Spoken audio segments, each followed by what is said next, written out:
Hello, my name is Jacob Menendez, and today I want to ask you a question of value. So, you walk into a grocery store, and what's the first thing you see? The groceries.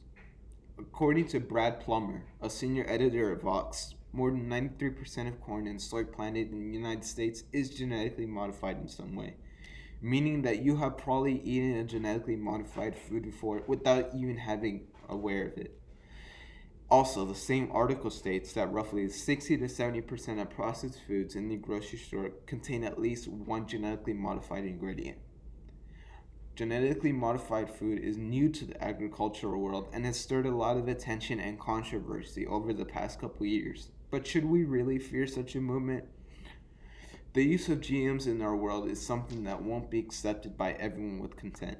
Although humans have been genetically modifying plants and animals for thousands of years, such as having the most loyal dog breed or having the best crops breed, what's changed? Enter the 20th century. Science has rewritten how we grow crops and feed livestock. And today I will attempt to persuade my audience that GMOs aren't to be feared but rather accepted. Although personally I do not have that much experience with farming, I have invested multiple hours of research into the subject and with the help of different experts in the field to give better credibility to the overall argument. Today I will show you that GMOs should be accepted as equals to organic food, and by reviewing sources, we'll see how much GMOs have changed the world for good or for bad. Secondly, we'll review how GMOs must live to today's standards and how US agencies regulate GMOs.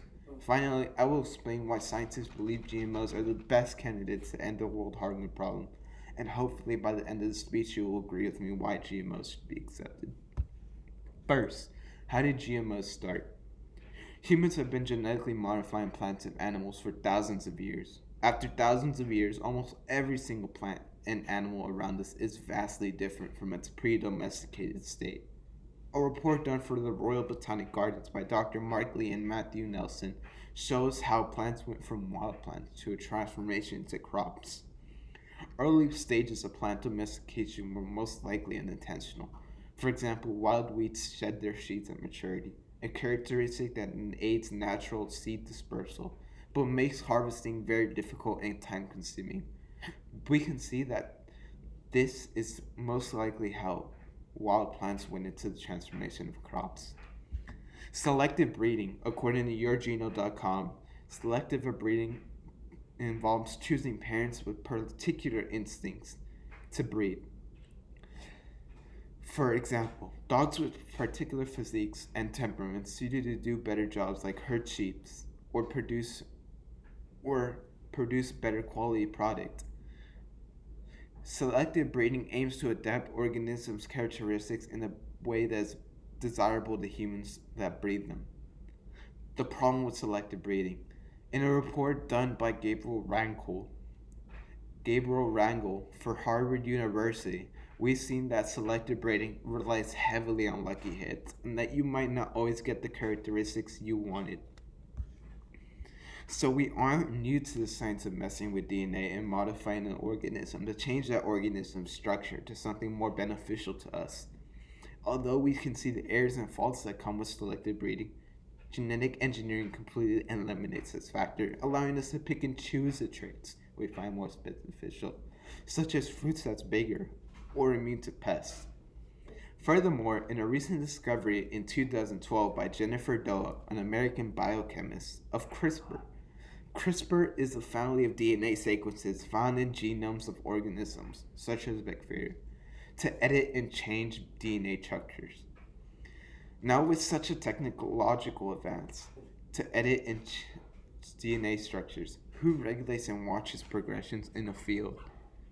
The USDA's statement in June 26 of 1986, a policy from the Office of Science and Technology pleading that federal agencies regulate and implement an array of laws to seek the ensuring safety of these products, to give a framework of approved commercial products of these biotechnologies, also prohibiting certain biotechnology research. This is most likely the USDA's role. The US regulatory agencies have released statements The Animal Plant Inspection Service has released a statement saying that it regulates products that are known to be genetically altered. Now that you have seen many of the regulations that the USDA and similar agencies have issued, would you consider genetic engineering to be a safe practice? Do you believe we should implement more guidelines and ethical guidelines? Although we must consider more restrictions can limit and prohibit progressions in the field. But what more can GMs offer? In today's world, GMs have already made some progressions and are in the markets of millions around the world already. In a research paper done by the U.S. National Library of Medicine in conjoint with the National Institute of Health, it describes the problems of papaya orchids. The papaya orchids throughout most of the world are severely damaged throughout the destructive disease caused by the papaya ring spot virus. In a research article done by Sarah Neil Davison for the American Society of Plant Biologists, since 1998, virus-resistant papaya has been widely grown in Hawaii but has failed to be commercialized. We could see since the 1980s biologists have been using genetic engineering in plants to express many traits, such as long shelf life or higher vitamin content, resistant to disease. Possibilities with genetic engineering are endless. Droughts are still a problem that modern farmers face. With solutions other than climate change, the problem has specifically hit hard in poor or recovering countries. Genetic modification can help create crops resistant to droughts. In an article done by Mark Leans from the Cornell Alliance for Science, it claims that this crop is close to development. Although genetic engineering has been generally focused on other plants and animals, it leaves the imagination to ponder at the possibilities sooner rather than later, like genetic human engineered. In conclusion, I hope that you are able to come on your own conclusion based on the evidence and sources given. When we walk into a store, we should have trust and faith that the system which foods end up in the stores have been through today's standards and have constantly been updated. A research team trying to fix crops affected by bad weather and climate change in poor regions of Africa best summed up the point of all genetic engineering.